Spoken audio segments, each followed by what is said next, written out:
Jeep Wrangler je jedan od najprepoznatljivijih američkih automobilskih brendova i on je nosilac industrije terenskih vozila.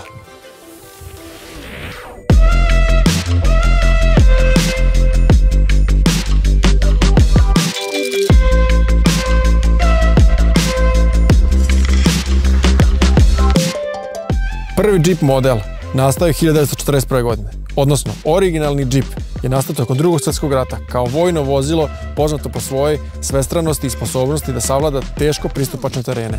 Nakon rata ovaj dizajn se prenosi i u civilnu proizvodnju, a iz njega se razvija i legenda o Jeep modelima. Konkretno, taj američki automobil koji je nastao za vrijeme Drugog svjetskog rata poznatiji kao Willys. Kao što je Carrera 911 simbol za Porsche, tako je i Wrangler simbol za američki brend Jeep. Nakon Drugog svjetskog rata, od 1945. pa čak do 1986. proizvodila se prva civilna varijanta Jeepa, Civilian Jeep, koji je bio dostupan u raznim varijantama. Ovi modeli postavili su temelje za buduće generacije, uključujući i Wrangler.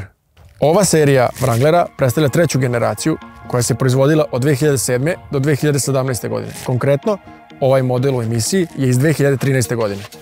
Ovaj automobil napravio je iskorak ka modernizaciji Wranglera. Napravljen je tako da bude odličan terenski automobil, a isto tako da pruži dobru udobnost na asfaltnim putevima. Što se tiče šasije, ona je naravno čelična i zasnovana na starodobnoj koncepciji rešetkaste šasije na koju se spuštaju menjač i motor kako bi osnova Wranglera bila izuzetno čvrsta. Ovaj model imao je poboljšanja i udobnosti. Iako su Wrangleri oduvijek bili poznati po terenskim sposobnostima, ovaj model je uveo poboljšanje u pogledu unutrašnje udobnosti. To uključuje kvalitetniji interijer, bolju zvučnu izolaciju i više tehnologije.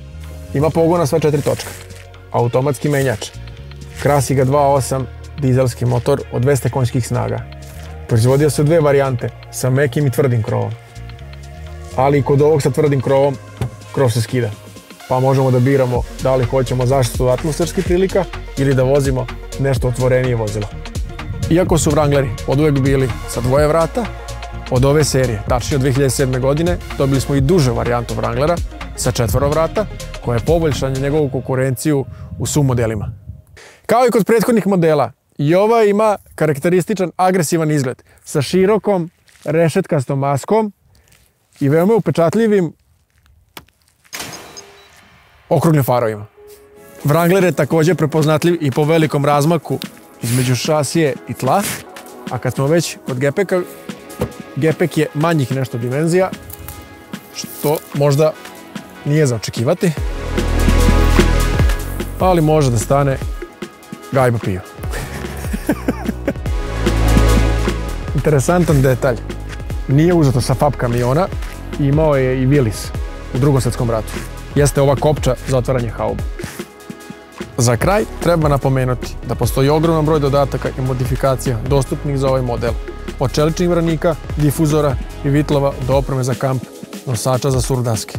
Što ovaj primerak, presvučen folijom, to i dokazuje.